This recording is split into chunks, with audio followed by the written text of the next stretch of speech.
Hello and a warm welcome to a brand new episode of South Central. This is the one show you need to tune into to get the download and the lowdown on everything making news in South India.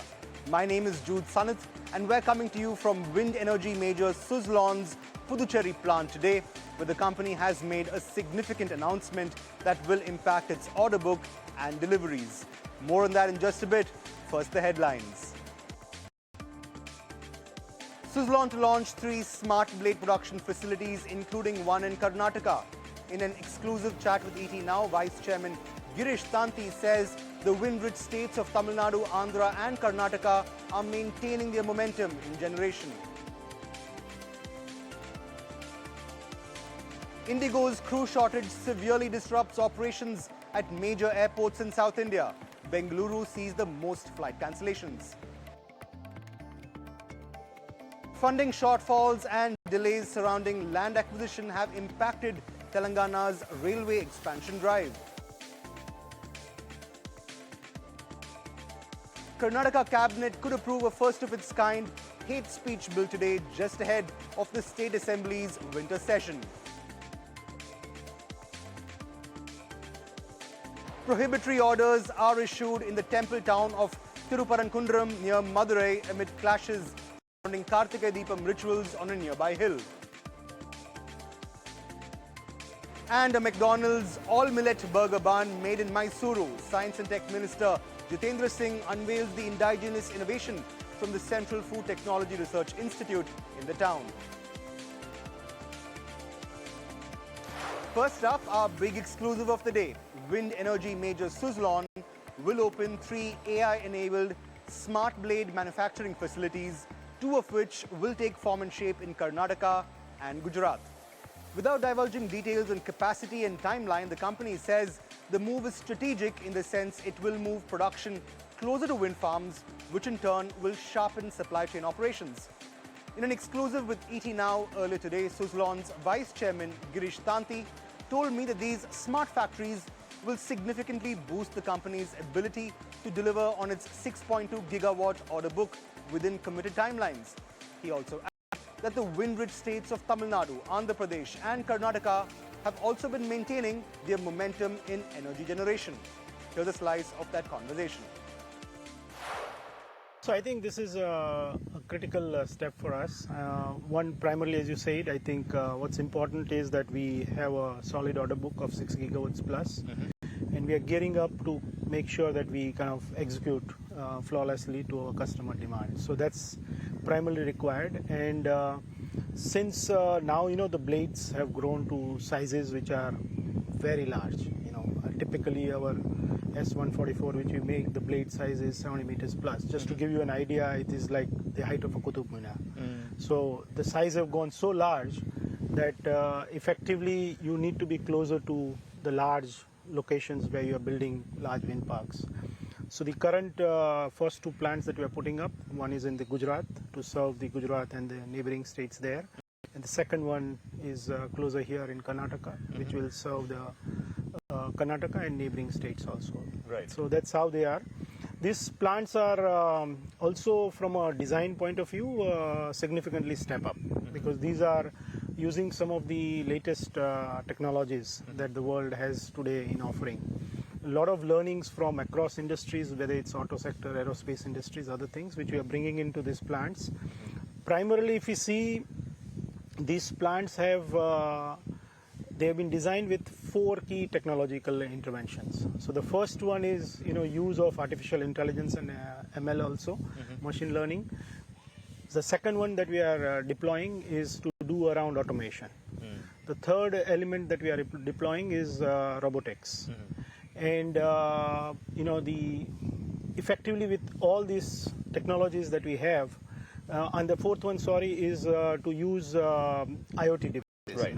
So we are combining all these 4 technology landscapes, which are today much more matured than they were before, and kind of integrating them into the entire manufacturing process. Absolutely. And in terms of value delivery, when we look at this, I think again you can measure them in 3 areas. So the first one is purely on account of productivity and performance. Second is the performance, and the third is purely from a health and safety and bringing a more safer environment. So three-dimensional delivery in terms of value delivery, and then all technologies putting together for really making them smart and making it more. Even it makes life easy for my employees. So and no doubt the fact that you've based it on the pillars of modern technology in terms of its very setup and essence says a whole lot about these priorities. Moving forward, have you zeroed in on locations within these two states where the plants will come up, and what kind of capacities are you looking at? So again, I think we are currently at an advanced stage of firming up all those things. So I think in a month or so we'll come out with more clarity in terms of more specifics. In terms of exact locations and the size and capacity and other things. So this is just that since this was a manufacturing day that we are having here, we thought we'll make that announcement so that people are aware that we are coming with something of this nature. Right. And in terms of the role that these three plants, two of course, have been specified with regard to location itself, but in terms of the kind of role these plants will play, how much of it will advance the timelines surrounding that 6.2 gigawatt order book? Surely the fact that you keep these or build these smart blade manufacturing setups very close to the supply side, like you mentioned, is a big win for you. Is there an advancement in timelines for this order delivery that you expect? So I think all the contracts that we have are already based on a certain timeline. So I think they are being done to meet those timelines. Okay. So I don't think there is going to be a change in the timelines, but it's more to serve the timelines that are already committed. Right. And in terms of the future pipeline itself, surely given the fact that you're betting big on these regions, Gujarat and Karnataka at the get-go, do you expect the order pipeline as well to originate from these parts? And if yes, to what extent? So I think there, if you see our order book, it's pretty spread out and it will continue to be that way. Because if you see overall manufacturing footprint of Suzlon today, we have presence across all the windy states. So we have 15 plants today. And with that, you start from Rajasthan to Gujarat to Maharashtra to MP to Andhra Pradesh, Karnataka, Tamil Nadu. All we have plants. So there is a spread out across the country. Wherever the winds are, we have plants for different elements of manufacturing on that. And also these two union territories, Daman as well as Pondicherry. So with both this, effectively we are covering very well across, and it's the largest footprint anyone has in the country of such a large manufacturing setup to serve all the key markets. And now, unlike before, market is spread out. So it's not one or two states. I think all states have a very strong program. Like if you look at the latest published resource planning data for all the states, effectively together all states by 2030 are targeting to produce 107 gigawatts of wind, which they need for meeting their own demand that they have. So effectively all states are going to see significant growth in wind sector. Absolutely. And going forward itself, your capacity got a big step up. In fact, earlier this fiscal, what kind of capacity utilization levels are you looking right now with regard to the overall manufacturing setup at Suzlon? So effectively what we're seeing is that there is of course the seasonality that you have in the business.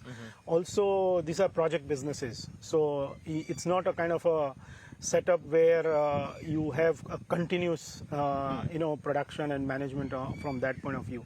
So it's driven by the demand and supply. So effectively we kind of time it in a way that we have a good utilization of the plant and time it also from an infrastructure readiness point of view.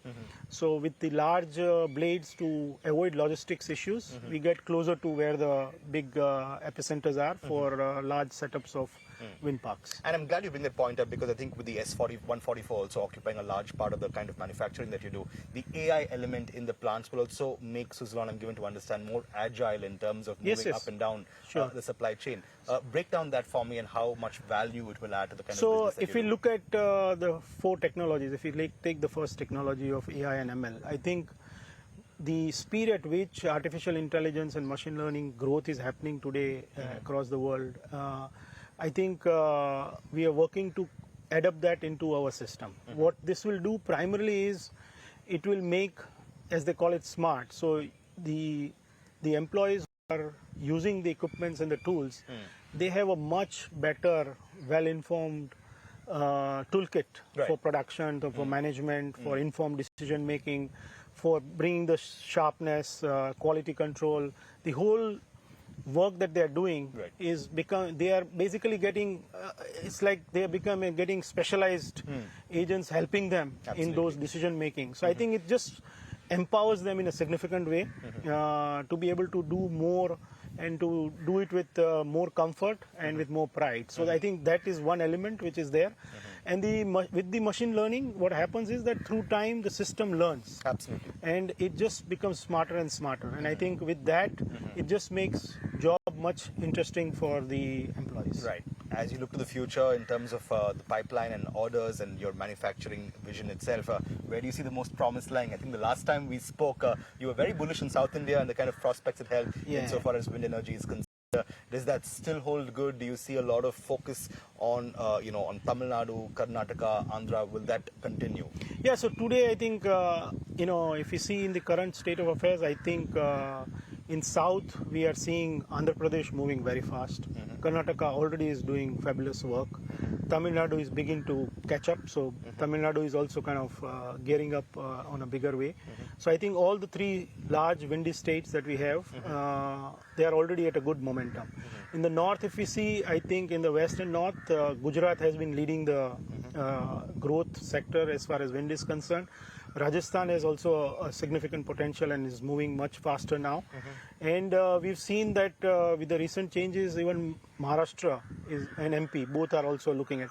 And I think what has fundamentally changed, we must also understand that purely on account of price performance, from a consumer point of view, when you look at a combination of wind, solar and storage technology is today the least cost option for a consumer. Right. So for industries to be globally competitive, they are all switching to green energy.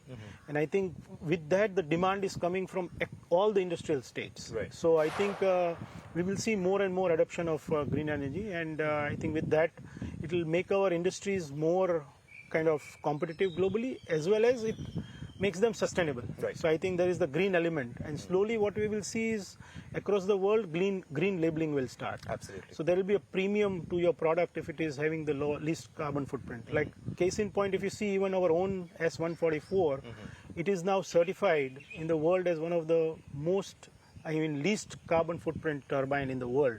So we are very conscious even in manufacturing our own products and our ecosystem. We ourselves have made large commitments on the ESG side in terms of ourselves being a very sustainable in way. So we'll be setting new benchmarks at manufacturing level and also at implementation level on sustainability standards. Right. And what does all of this do to the prospects of your order volume growth? You've already hit a record 6.2 gigawatt in terms of the order book that you have. Where do you go from here and at what pace? So I think here, if you see, typically we have few segments that are growing very fast.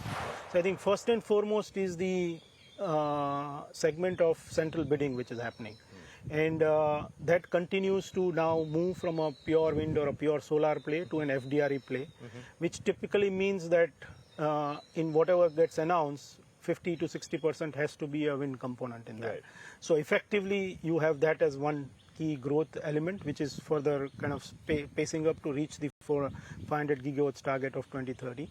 The second element that is there is the industrial green transition. So I think today all heavy consumers of electricity, all the large industries are all having clear plans between now and 2040, 2045 to become 100%, go to carbon neutrality. So I think we're positive in some sense. So there is a huge demand coming from the industrial segment. The third segment is the utility segments. So all the power producers, whether it's government or private, are all having their own green transition plan, because purely on economics, it makes sense for them to switch to green. And again, there are natural advantage beyond that, be it the carbon footprint, be it import, foreign exchange, rupee depreciation, all those things. So I think there is a whole element, and then geopolitics. Of course. So with that, I think it just makes sense to what you can do by yourself in your country makes sense. So that's the other element where we are seeing the industries. The third is the public sector.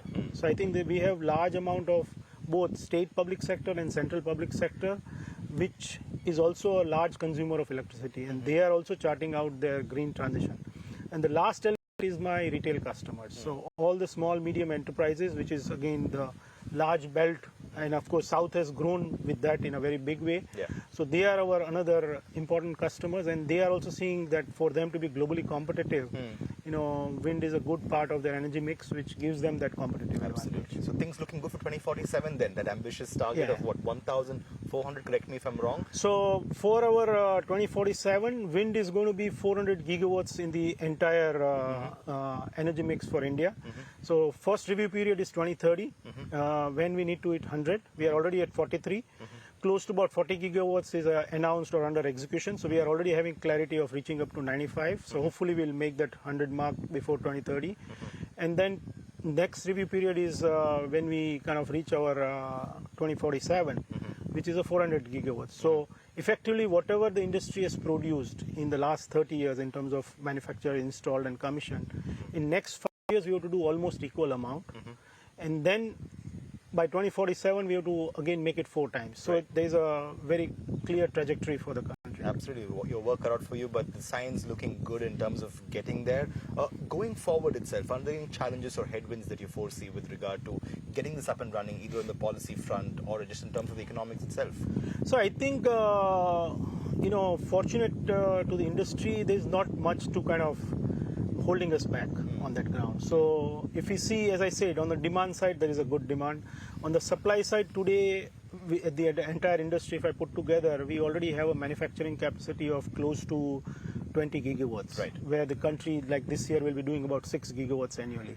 So with that, we are very well equipped, not just to meet India demand, but global demand. So that's on the manufacturing. I said, right now, the main area where the industry is focused is on the on-ground execution, where there are 2 components. The first is where government plays a significant role, is Right. building the infrastructure. So I think that's getting built up. A lot of green corridors have been announced, both at the state level and central level. And I think with this investment coming through, the grid infrastructure will be there. Right. And with that, you will see the speed up coming very fast. And the other element is the last mile execution on ground, as they call it, land, ROW, and all those issues. But that is a routine part of a business. I think as states and industries mature, those will stream out. So I think not much holding back the industry to deliver on its promise. Moving on now, in what can only be described as a picture of chaos, a slew of flight cancellations by IndiGo has majorly disrupted and hampered operations at major South Indian airports, including Bengaluru, Hyderabad, and Chennai. Bengaluru alone saw 73 IndiGo flight cancellations, while Hyderabad accounted for around 68 of those cancellations. Chennai, on its part, saw 39 cancellations by the carrier in the last 24 hours. The situation has significantly worsened today. The 3rd of December saw all of 42 cancellations in Bengaluru and just 19 in Hyderabad. Now, while the reason for these cancellations is reportedly a severe crew shortage that has plagued IndiGo, passengers with a ticket received a message attributing these cancellations to quote-unquote operational reasons. Now, for context, these cancellations come amid the DGCA's second phase of FDTL, or Flight Duty Time Limitation norms. In its latest avatar, the FDTL has demanded for more rest time for pilots and fewer nighttime landings. The resulting impact has thrown flight rosters awry and has resulted in an acute crew shortage that has in turn impacted flight operations across the country, with Bengaluru being the most impacted among major airports in South India. Moving to Telangana now, a number of major railway projects in the state are facing serious delays as state-level funding shortfalls and slow land acquisition has forced progress to a halt, including the flagship Manoharabad-Kotapalli railway line, where only one part of the 151-kilometer route is operational. Officials say that of the 2,343 hectares of land required across various works, only about 67% of it has been handed over to the railways, while the state has released barely half of its committed share of funds for cost-sharing projects. As a result, new lines remain stalled. Essential doubling works are also on hold, and several sanctioned corridors spanning over 2,165 kilometers, altogether costing more than 35,000 crore rupees, have seen little movement despite official sanctioning. Moving on to Karnataka then, in a first of sorts, the Congress government in the state may introduce a hate speech bill at the upcoming winter session of the State Assembly. The bill in question, we're told, is likely to be discussed and approved by the State Cabinet before it is introduced in the Assembly session next week. Now, the bill itself defines hate speech as any online or offline communication that provokes harm or spreads hatred because of a person's religion, caste, gender, or language. It proposes penalties of up to 3 years in prison and holds both individuals and platforms, including social media companies, responsible for content that spreads hate. We're given to understand that the bill will factor in victim statements and provision for preventive measures to prevent escalation of incidents surrounding hate speech and subsequent hate crimes. Moving to Tamil Nadu next, violent clashes broke out between religious groups and police personnel at the temple town of Tiruparankundram near Madurai. The issue stems from a Madras High Court ruling wherein the Madurai bench of the court permitted worshippers to light a historically significant lamp pillar on top of the Tiruparankundram hill while hearing a case on whether or not the practice must be permitted close to a dargah nearby. Trouble then broke out when multiple socio-religious groups, many with political links, broke through police barricades to make their way to the hill nearby in order to light the lamp and kickstart the customary Kartigai Deepam rituals in the village. Police personnel had by this time enforced prohibitory orders, fearing a communal breakout, which led to police resistance and subsequent clashes between worshippers, the socio-religious groups involved, and the police personnel. The situation is presently under control, but a sense of uneasy calm prevails. Moving on then, McDonald's India has joined the country's push for millets with a brand new all-millet burger made using 5 traditional grains. That's bajra, ragi, jawar, proso, and kodo, developed in partnership with the Central Food Technology Research Institute in Mysuru. The launch, in fact, won praise from Union Minister Jitendra Singh, who called it a case of Videshi meeting Swadeshi. Now, with the rollout, McDonald's customers can now swap a regular burger bun for the millet-rich version at a small extra cost. McDonald's is positioning the move as a healthy choice and a nod to India's growing millet food innovation. Moving on then, Bollywood actor Ranveer Singh is in fresh trouble now. A complaint has been filed in Bengaluru after he mimicked a sacred Kantara Chapter 1 ritual on stage, referring to the divine Deva in the film as a quote-unquote female ghost, a move many deemed quite offensive. Now, the complaint alleges that Ranveer's act hurt the religious sentiments of the Tulu-speaking community and violated sections of the law protecting religious beliefs. While Ranveer has apologized, clarifying that his act was meant to be a tribute, backlash against the actor in Karnataka continues. Well, just ahead of local body elections in Kerala later this week, one candidate in particular is winning a whole lot of attention. That's 35-year-old Sonia Gandhi, who is contesting from the Nalathani ward in Munnar. What's all the more interesting now is that this Sonia Gandhi isn't from the Congress, but is contesting instead on a BJP ticket.